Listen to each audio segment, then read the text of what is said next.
Ladies and gentlemen, Matt Zahab here from CryptoNews.com. We are back at Blockchain Expo Dubai 2020. Another incredible guest, Alex Lightman. Hi. Appreciate Nice to see you. Really good to speak with you today. I want to start things off. How is this year been for CoinField so far? It's good. Well, first of all, it's a great year for me because my colleagues and I bought the exchange this year. So the original founders created an exchange coin called Solo or Sologenics, and they did so well with it, they said, whoa, we just want to focus just on our cryptocurrency. So they said to a colleague of mine, would you like to buy the exchange? And he said, yeah, asked me to run it. I put up the original money to basically start it off. And then a whole lot of other people said, hey, can we join?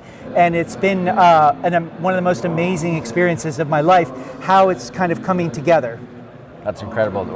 Sounds like a great start to 2021. What are your strategic expansion plans for 2022 and beyond?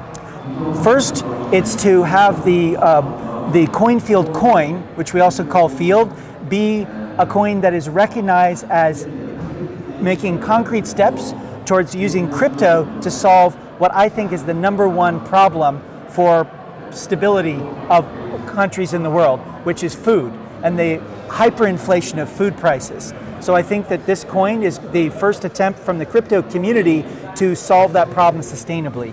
The CoinField coin on pre-sale right now. What's the strategy with this token? So right now we're here at the show. We just started yesterday and we're taking indications of interest. And then as soon as the lawyers approve and we get our opinion letter and everything, we'll release the white paper, and it's a utility token that's based on ERC20. It's Ethereum. However, we're going to after we distribute it, we're going to replace it with another coin because we have a lot of interest from various people saying, oh, why don't you do it on our platform and the others? And I basically want to see what all the offers are to collaborate with people because we're very unique.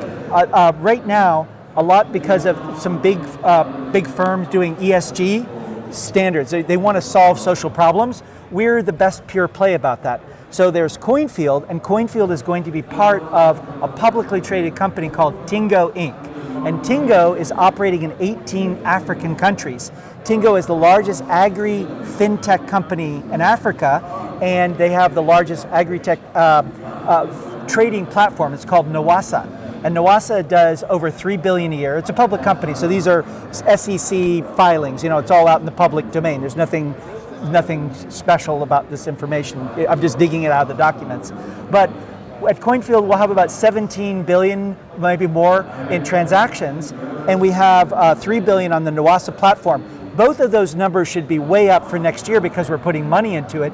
And so the CoinField coin will be giving you discounted access for trading fees to CoinField and to Nwassa and to 10 million customers who are mobile phone customers of Tingo. So basically, it's the first time that somebody has had a coin that can work with a crypto exchange in 186 countries, for all the mobile phone needs of somebody and for all of the trading platform needs. That's a unique offering. The exchange is a crucial part of the business in scaling moving forward. How are you guys going to compete with the big boys and big gals, the other large centralized exchanges? Well, one of the things is that and a lot of this happens one-on-one, but there is a very big difference, and I don't think crypto people realize it because you think regulation is bad. You know, and unregulated means we're free. In fact, what FTX is an unregulated exchange. Binance is an unregulated exchange. You have companies that are big exchanges, and I don't think customers realize the extent to which their funds are commingled with the exchange's funds. So the exchanges go, you know, somebody left their crypto here. I think I'm going to yield farm it a little bit. I think I'm going to goose my returns. And then someone gets hacked, like Liquid got hacked in Japan, and all of a sudden it's like, oh, so there was commingling of funds, and then the exchange goes down. And so anybody can try anything for a certain amount of time, but ultimately the idea of regulation for exchanges is that you don't have a problem for the customers. So we're a regulated exchange. We have people who have to answer to regulators, and we have to explain everything that we do. We have to account for it. And so we actually have an audit by Grant Thornton where they went through and said, are you compliant with all the regulations of the European Union? And they went, yes. And we also have auditors at Tingo that are looking at our financials and say, are these numbers there? So there's just that quality that you get from a public company that is, and somebody who's regulated exchange. And we have that. And I think that there are people who just want that extra security, and that's how we'll compete. The other way we compete is that we actually care about people. We care about whether they have enough to eat. And we care about, if we're smart about crypto, we should be able to use crypto to solve real world problems, like the hyperinflation of food. So Michael Saylor has one way of doing it. I talked to him yesterday, I got the last question, and I have my way of doing it. And people are asking Elon Musk, they're looking to Elon Musk for crypto news, like, oh, Elon Musk, tell us what we should be investing in. And his advice is, oh, Dogecoin. How does Dogecoin help with food hyperinflation? I mean, it's so funny to me and so weird that he's saying, on the one hand, Dogecoin, and on the other hand, saying, I wonder how to solve the problem of food, right? The food thing, and I should donate things. And that he doesn't realize that you can use crypto and his reputation to actually feed people. And that's what we're doing. And so what I want is something that is one CoinField coin per meal.